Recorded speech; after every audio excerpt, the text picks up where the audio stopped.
guys not reproduce the same sound.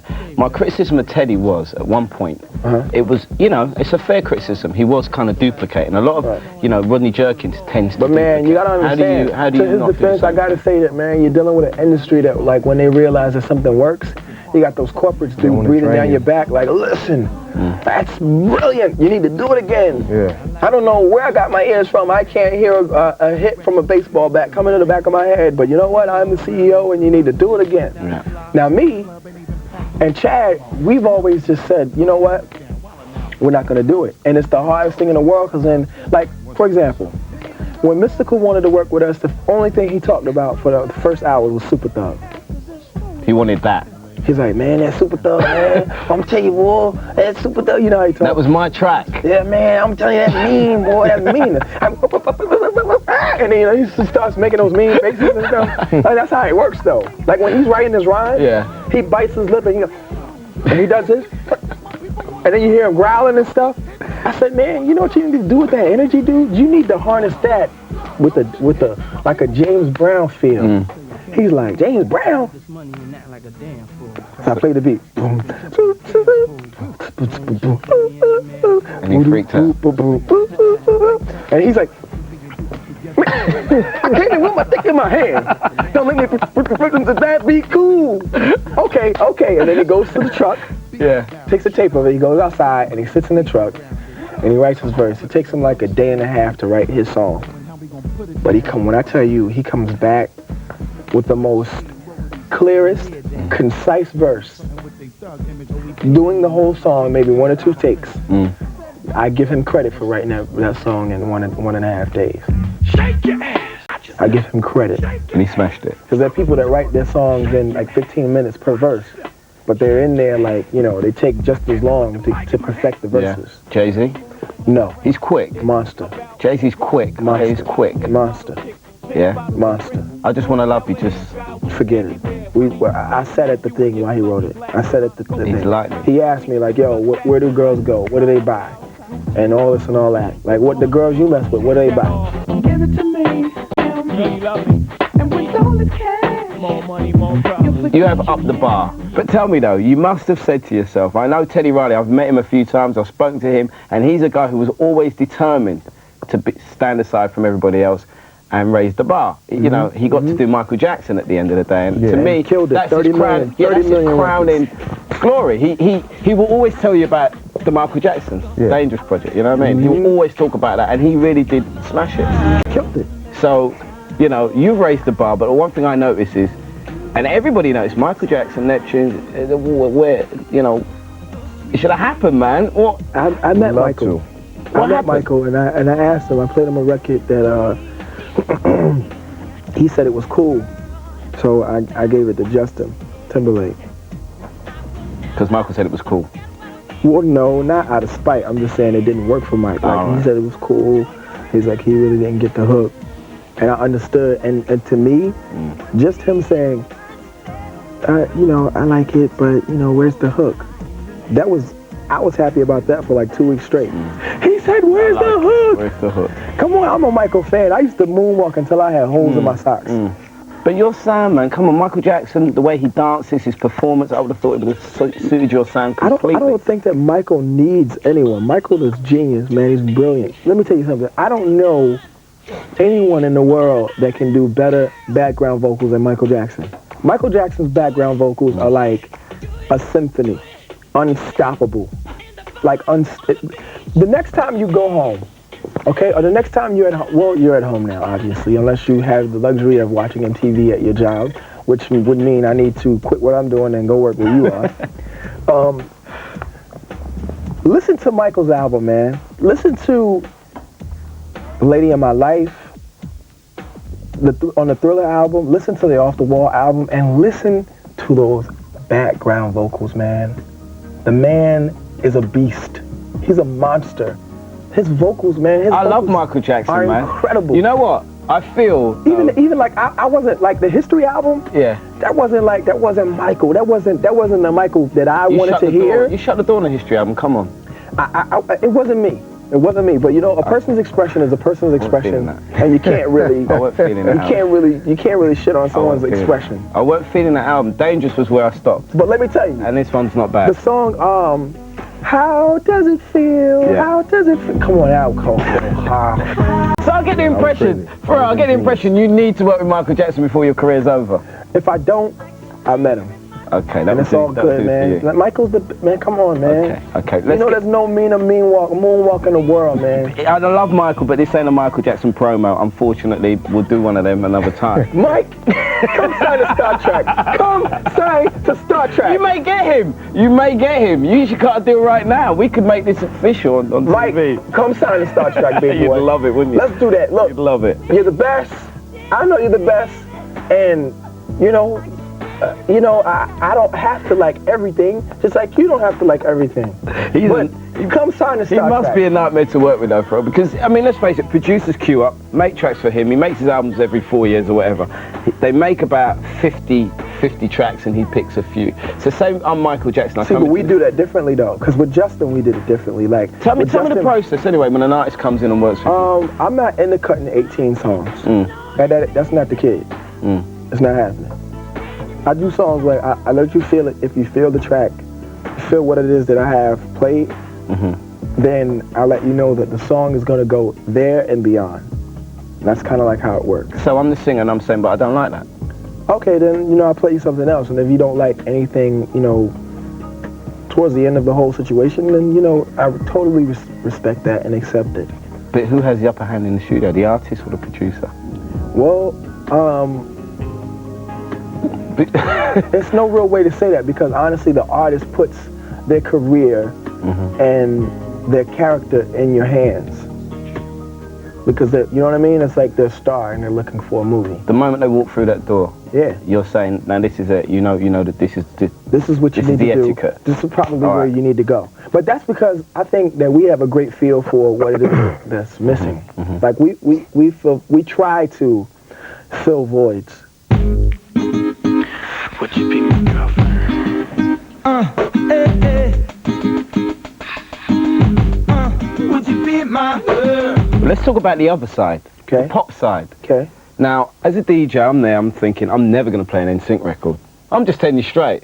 I'm saying, I'm looking at NSYNC thinking, they ain't my kind of band, I ain't playing their music. I'm happy for them, that they're successful. Give me the Backstreet Boys ahead of NSYNC. Really?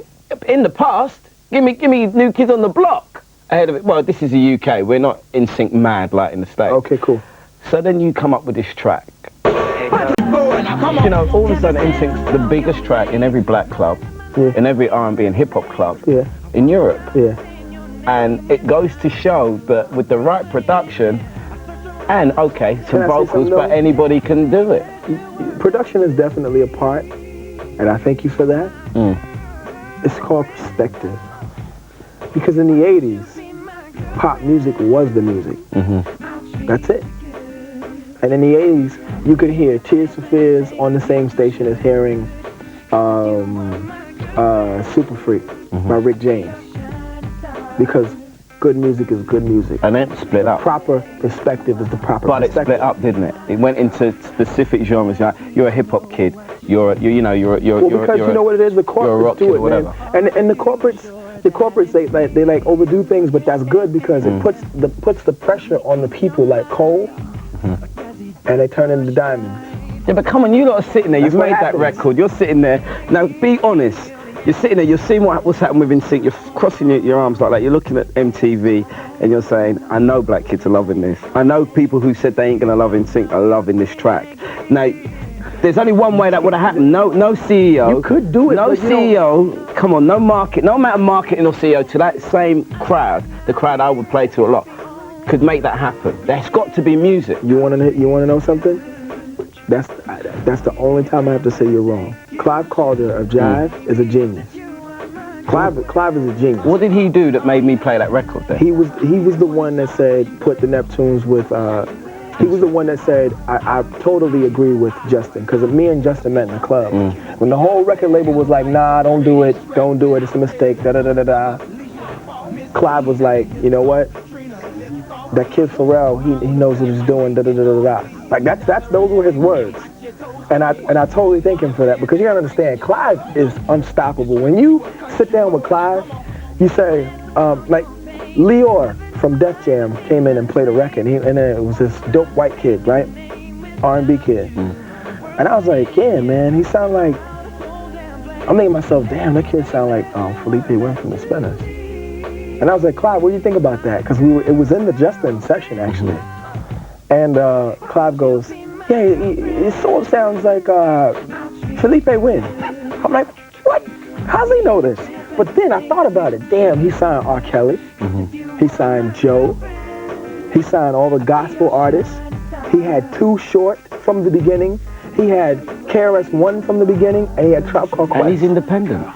Yeah, and he did all this himself, beyond having Backstreet Boys, Britney Spears, and NSYNC. So you gotta say that Clive. Oh, I'll give it to him. I'll give it to him, but it still doesn't. I'm not gonna stay. We could talk about this for hours. Yeah. But I'm still saying, if you didn't give him the right beat, Justin, yeah, they smashed it. But I'm saying that's what made me play that record. Let's face it. Neptunes on a roll. That, you know, Nelly's on the track, and all of a sudden, no, I'm not getting off it, because I know the public feel the same way as me. No, thank you. But I'm telling you that he played an integral part in making it happen. We are still because most other CEOs, I hate to say it, they get their jobs, you know, because, you know, a few years ago, you know, they got their A&R job because their dad worked on Tommy's Teeth. You know the way. You know what I mean? You know the way. Like, and then they get up there, and like most CEOs right now are lawyers, dude. They don't know anything about music. They go in there and go, that's hot, and I'm like, it's trash. What are you doing? It's A&R, man. It's always been A&R, really, hasn't it? But anyway, we'll truce on that, okay? Okay. We'll truce on that. I'm just saying, Clive. Yeah, I'll give that one man his due, all right? But I'm saying, at the end of the day, you still have to make the tune. That's all I'm saying, all right? No, and I appreciate it. All right, you still have to make the tune, and you've changed my whole perception. No, thank you. And perspective of pop music. But in that respect, my point was, without the higher powers believing in the situation, it doesn't happen. It doesn't happen. Fair Ordinarily, dues, it doesn't. But now you've set it up so that pop acts can flirt with our marketplace, no problem. You know, we can happily, DJs aren't that snobbish anymore. They'll play tracks from people like No, that's great though, man. Can I tell you something? I'm so happy about that. Well, that's how it should be. Now, I want you to tell me about a couple of tracks. Just tell me about what it's like to work with and the end result, yeah? Okay. So I'll throw some at you, just a few lines. Okay. Nelly, Hot in Here. That's my boy. He's like, people don't understand that he's light years ahead, and that he's winning the game because he's in the lane by himself. He's what I call a true artist, because most other artists, when they come out, they're competing, the styles are similar, and it's kind of like, you know, who's better? You know, Ralph Tresvant or Bobby Brown, or Prince or Michael. Nelly is like Nelly. There's no one else doing what he does. Unique. And quick comment on KRS dissing Nelly, saying it's hip-hop and not hip-hop. I think KRS is definitely the godfather to hip hop. Hands down. You know what I'm saying? And you gotta give it to him. And still, if you get in a freestyle battle with him, the boy's gonna rip you. But I'm gonna come share in a sec. Go on. I need to say that Nelly is still creative. Yeah. And that he has his own lane, and that he deserves all the props in the world because he's making his money doing what he loves to do his way. Usher. You don't have to call. Yeah. That was for Michael. Was it? 5 years ago. You made that with Michael Jackson in mind? Made it 5 years ago. News to me. What's it like working with Usher? Usher's an amazing talent. He's definitely a showman. Does he want to be Michael? He may want to be, but he is a showman. I'm gonna get to you guys now. I'm sorry. I have to ask you this. What? How much money are you worth right now? Because there's no question about it. When your manager came in here, one of the guys who represented you a few years ago, he was hanging out here. I was having a chat with him. It was early days in terms of the level you're at now. Yeah. And he's a nice guy. And I said, you know what? I love your boys, man. I've noticed everything they do is really tight. Yeah. Yeah. And he was just cool. And now every time I think about, I see Britney, I see Justin, I see whoever, I'm thinking, these guys are in orbit. Are you on a situation where when you do a mix, you get a royalty, you get a percentage of it, like a producer, as in, you know, you do a remix, but you get a producer's cut? Well, we don't really do that many remixes. I noticed that is a common perception over here in the UK, that we're big remixes, but we don't do a lot of remixes. Like Slave For You is our record. And even though the Boys record is a remix now, the original record was our record. That was another record. You're still smiling a little bit though. Nah, I mean, I like to know our brother's done well, man. How well have you got? Listen, let me tell you something, man. I'm totally appreciative, and we know that without God, like, we would not be here at all. We'd just be musicians with ambition and aspirations, which we still are actually. But like on the financial side, yes, we've been blessed. Because Dre was quoted as being the wealthiest guy in the music business last year, I think. You can't be too far behind. You can't be too far behind. You know what I think, man? I think at the end of the day, it's immaterial. It's material. Immaterial, it's material, man. It's all good. Tell me about your label, Star Trek, and the deal. Star Trek is a conglomerate of the Star Trek family. It's NERD, it's Khalees. Khalees is on Star Trek? Yeah. So she's no longer on Virgin? Nah. Hey. She's on Arista. She wasn't too happy. She's on Star Trek Arista. She wasn't too happy. Nah, she with wasn't. the last project. Nah. So that's cool. That's all good though. She's gonna be fine, man. And then we got clips, which what you gotta do is log on to www.startrekmusic.com and look up the clips and look at their new video.